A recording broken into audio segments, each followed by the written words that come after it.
উচ্চ মাধ্যমিক semester 3 ABTA test paper. এখানের ইংলিশ পেজগুলির মধ্যে এখন 1, 2, 3 অর্থাৎ 123 পেজের সমাধান দেওয়া হবে। আগের পেজগুলির সমাধান ইতিমধ্যে আপলোড করা হয়েছে, ডেসক্রিপশন বক্স এবং এন্ড স্ক্রিনে প্লেলিস্ট রয়েছে, দেখে নিতে পারো।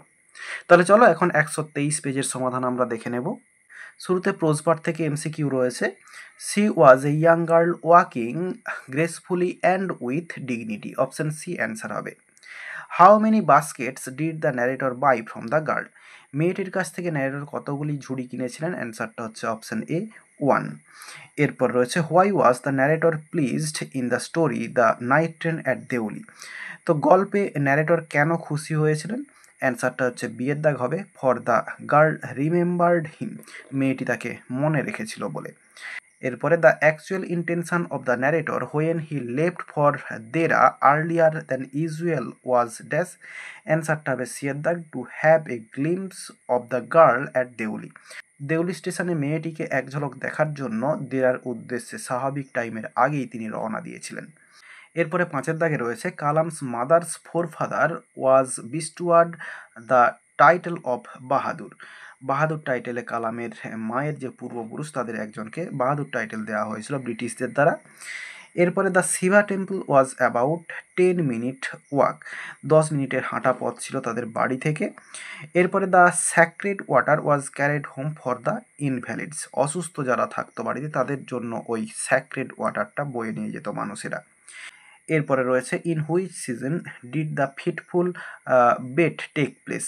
তো ওই যে বেটটা সেটা কোন ঋতুতে ঘটেছিল? এটা হচ্ছে সিয়ের দাগ অটাম। এরপরে রয়েছে what does the banker consider more merciful and humane. ব্যাংকারের মতে কোন সাজাটা হচ্ছে মার্সিফুল এবং হিউম্যানি মানবিক? এটা হচ্ছে ডেথ। এরপরে রয়েছে during the first year of imprisonment the lawyer in the bet. এরপরে ড্যাশ রয়েছে, অ্যান্সারটা হচ্ছে লিসেন্ড টু মিউজিক। এরপরে পোয়েট্রি পার্ট থেকে রয়েছে what is the main theme explored in our casuarina tree. এটা হচ্ছে the passage of time and childhood memories. এটা ঠিক আগের সেটেও পাওয়া গিয়েছে। What does the poet mean by the expression my love defend thee from oblivion scars. এই লাইনটা দিয়ে কবি কি বোঝাতে চেয়েছেন? অ্যান্সারটা হচ্ছে সিয়ের দাগ the tree should be remembered out of কম্পেশন। গাছটিকে মনে রাখা হবে কিসের জন্য? কম্পেশন বা সমবেদনার জন্য। অপশানগুলোর মধ্যে শুধুমাত্র এটাই করা যাবে যে সমবেদনার জন্য হচ্ছে গাছটাকে মনে রাখা যাবে বা মনে রাখা হবে। এছাড়া বাকি যে অপশানগুলো রয়েছে সেগুলো কোনোটাই হবে না। একটা রয়েছে কাইন্ডনেসের জন্য, ইউজফুলনেসের জন্য, আবার রয়েছে হেল্পফুলনেসের জন্য। এগুলো কিন্তু কোনোটাই হবে না অ্যান্সার। এরপর রয়েছে his puny offspring live about and play. What does offspring refer to here. তো এই যে অফস্প্রিং কথাটা রয়েছে এটা দিয়ে কাকে বোঝানো হয়েছে বা কি বোঝানো হয়েছে? অপশন ডি হবে answer young one of the baboon. বেবুনের বাচ্চাকে বোঝানো হয়েছে। By that hoar tree and vast. তো এখানে বলা হচ্ছে what does the word hoar mean here. এখানে হোর কথাটা দিয়ে কি বোঝানো হয়েছে? তো এখানে যে হোর কথাটা, হোর মানে হচ্ছে প্রাচীন বা হচ্ছে পুরানো। সেক্ষেত্রে এখানে যদি হয় তাহলে এই বিয়ের দাগটা করা যেতে পারে ক্লাস্টার অর গ্রুপ অফ টুইগস। মানে ক্লাস্টার মানে গুচ্ছ আর গ্রুপ অফ টুইগস মানে অনেক ডালপালা এরকম আর কি ব্যাপারটা। তো সেক্ষেত্রে এই অপশানটাই বিয়ের দাগটাই কেবলমাত্র হবে, এছাড়া আর কোনো অ্যান্সার হবে বলে মনে হচ্ছে না। তো কমেন্ট বক্সে তোমরা জানিও যদি ভুল হয়ে থাকে। এরপরে 15 দাগে রয়েছে I saw thee in my own loved native clime. What does the word thee refer to here. এখানে এই দি কথাটা দিয়ে কি বোঝানো হয়েছে? অপশান সি হবে answer the casuarina tree. Casuarina ট্রিকে বোঝানো হয়েছে।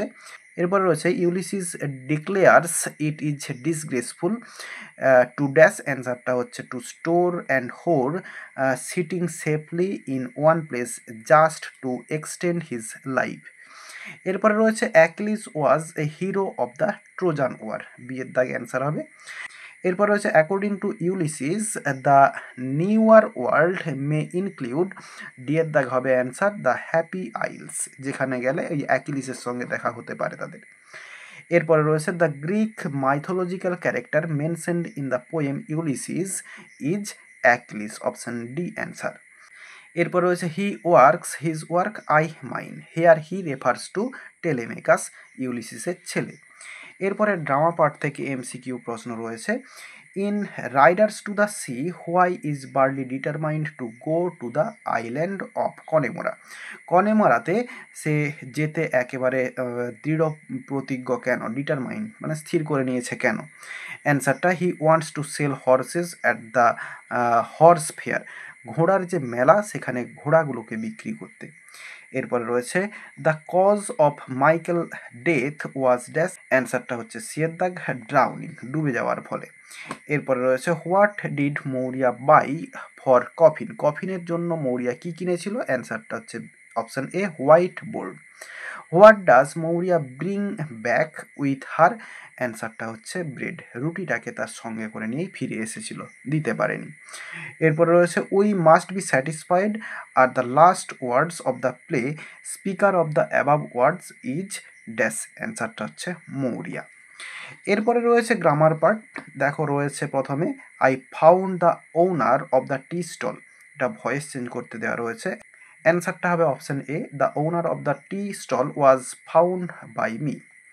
এরপর রয়েছে I have to go to Delhi I said, তো এটা হচ্ছে ন্যারেশন চেঞ্জ করতে দেওয়া রয়েছে, অ্যান্সারটা হবে I said that I had to go Delhi. এরপর রয়েছে the Shiva temple made Rameswaram very famous to pilgrims, it was about a 10-minute walk from our house, এটা হচ্ছে সিঙ্গেল সেন্টেন্স, এটা জয়েনিং করতে হবে। অ্যান্সারটা হবে the Shiva temple which made Rameswaram so famous to pilgrims was about a 10-minute walk from our house.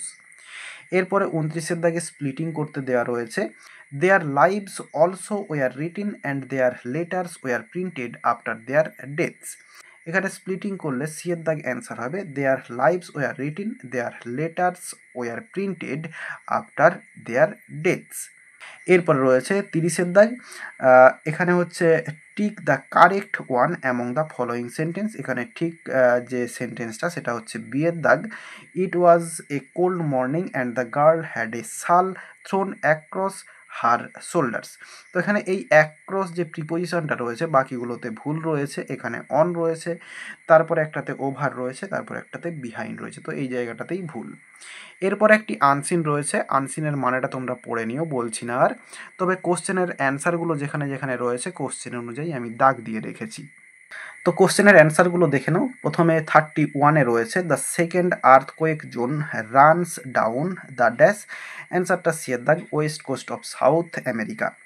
Another earthquake will strike California, option B হবে answer, between now and 8,000 years. এরপর রয়েছে according to the scientist there are 3 earthquake zones, 3টে আর্থকোয়েকের zone রয়েছে। এরপর রয়েছে Los Angeles witnessed an earthquake in dash, অ্যান্সারটা হচ্ছে ফেব্রুয়ারি 1971।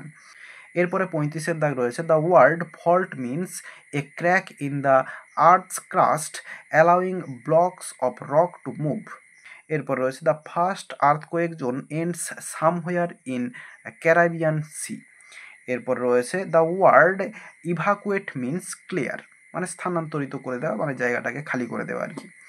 এরপর রয়েছে the best known earthquake zone in the world is San Andreas fault. এরপরে রয়েছে the scientist can not predict exact time of earthquake, এটা হচ্ছে বি এর দাগ answer. The above passage is a report, option B হচ্ছে answer. আর এরই সঙ্গে সঙ্গে এই পেজটির সমস্ত কোশ্চেনগুলোর অ্যান্সার দেওয়া হয়ে গেল। আশা করি বোঝাতে পারলাম। ভিডিওটি ভালো লেগে থাকলে একটি লাইক করো এবং বন্ধুদের মধ্যে শেয়ার করো, এবং আমার এই চ্যানেলে নতুন হলে চ্যানেলটি সাবস্ক্রাইব করে পাশে থাকা বেল আইকনটি প্রেস করো পরের ভিডিওগুলি সবার আগে পাওয়ার জন্য।